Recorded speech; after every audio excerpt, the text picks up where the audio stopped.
Hi, I'm Patrick Braga. I just finished my first year at Harvard University Graduate School of Design doing a Master in Urban Planning. This presentation was generously supported by the Joint Center for Housing Studies at Harvard. About a year ago, I wrote a Strong Towns article. I was working in real estate development in a growing city and was frustrated with how zoning codes sometimes are so inflexible when it comes to accommodating newcomers to a growing market, and started thinking of whether there are ways to transform zoning ordinances from being static visions of the future that are prescriptive into living dynamic documents where we can set up rules through which dimensional requirements, density requirements, building types that are allowed can be changed in response to market pressures. In addition to growing cities, this kind of idea I think can also be really helpful in shrinking cities where maybe a zoning code is from the 1960s where a city was expecting 900,000 people, but realistically it might make more sense to encourage density in places where you can really get the economic benefits of people living close together. And about last week, actually, I discovered this quote from a Florida Supreme Court case where a lower court had almost compelled the city of Miami to upzone precisely because the zoning ordinance was considered not responsive to what was going on demographically in the city. Unfortunately, the Supreme Court of Florida, and rightfully, struck that down, saying that it's not the role of courts to tell cities what their zoning codes should do. That's more the legislative role of a city council, but I still thought that idea inspiring. And I envisioned this notion of dynamic zoning, of zoning that can change in a really living way, as being potentially as viable an idea as smart growth or complete streets or inclusionary zoning, and encompassing an umbrella of strategies to do that. So in my Strong Towns article, I envisioned this imaginary city with a zoning code modeled off of Cincinnati, and wondered what if census data and maybe GIS data showed, for instance, that this block had a high percentage of its allowable square footage built out already, and maybe there was a higher level of renters than owners versus what this block had in the past.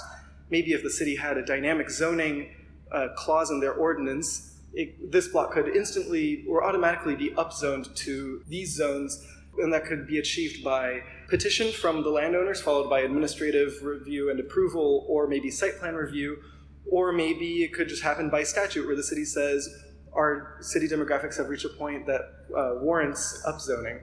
And in a form-based coding environment, it's fairly straightforward to increase density and intensity from one step to another, but this kind of idea can also be applied to other zoning systems as well.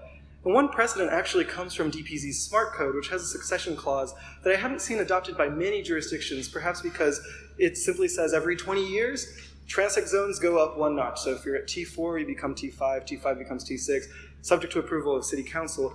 But I thought maybe in a setting of declining population, that might not make sense, and maybe there are parts where downzoning may be warranted, at least temporarily. And there's some precedent to this idea of automatic rezoning. So actually in the 1930s, Oakland, California had a provision where parcels that were zoned residential but across from business could be upzoned by petition to business. And in the 1950s, North Carolina had a provision, I don't know whether this is still law or not, where at an intersection, depending on however you define a corner, you could, as a property owner, request that your zoning district be the same as those of other corners on the intersection. So allowing automatic rezoning, however it's done, is a core component of this idea that I'm trying to spread of dynamic zoning, but there are other precedents for dynamism in land use practice. So specifically, Albany, New York has a beautiful form-based code. I highly recommend it. And in their warehouse district, the code recognizes that ground floor retail and service uses might not always be market viable. So the city allows a developer to make ground floor uses residential so long as market data shows that there isn't demand for retail. And the state of Hawaii in general has a lot of great precedent for dynamic land use planning. The Maui Island General Plan, for instance, provides the policy recommendation that affordable housing incentives be responsive to market booms and busts. And statewide in Hawaii, the state does a 5-year comprehensive review of land use categories around the state just to check whether those categories make sense. And Boston has a program called the Inclusionary Development Program, where large commercial projects that require a zoning waiver have to contribute into a fund to support affordable housing and economic development, workforce training. But every 3 years, the fees that are charged based on the square footage of the building that gets a zoning waiver is subject to a review of economic trends, housing trends, employment trends. And this kind of dynamism is so crucial to making sure that our land use policies are responsive to our environments. Unfortunately, Boston's zoning ecosystem is one of the most frustrating I've encountered in land use practice, precisely because this building on the left, the one-story building, is what's allowed by right in this district, even though the Board of Zoning Appeal is approving literally left and right buildings that are 5 to 9 stories tall.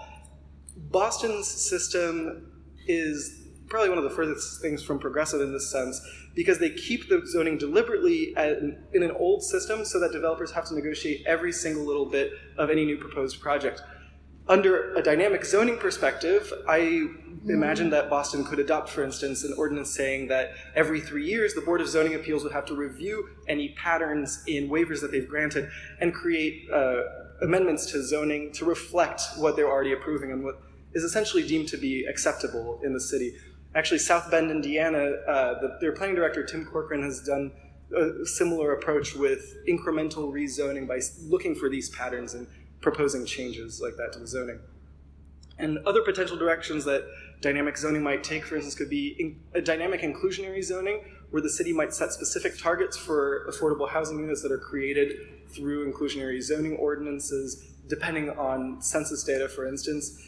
Financial viability-based zonings would be the idea that maybe in some districts of cities, height and setbacks might not actually matter so much, and simply proving that a building that's providing, say, 80% of units at workforce affordable income, so long as the building isn't requesting more than $20,000 of subsidies from the city per unit, and the debt service coverage is suitable for lenders, that should be allowed to be built by right.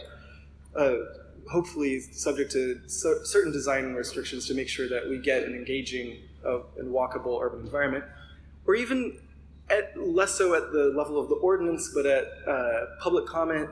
Cambridge, Massachusetts, where I live, is 60% renter and 40% owner, but in public comment, people who own their houses have more standing, essentially, proportionally, because let me take a step back. A lot of the people who show up to public comment meetings tend to be homeowners, and it's harder to get renters to show up. And a Boston University study that was published last summer has some data about that in the Boston area. Now, in Vancouver, British Columbia, there was an initiative a couple of years back to try to get renter support for zoning reform, where depending on the neighborhood's renter-to-owner ratio, renter voices were given proportional weight in public comment. And so in short, I think that we as new urbanists are in a great position to advocate for dynamic living zoning ordinances, precisely because we understand how important it is to get environments that are walkable, inclusive, and beautiful and productive for everyone. Thank you.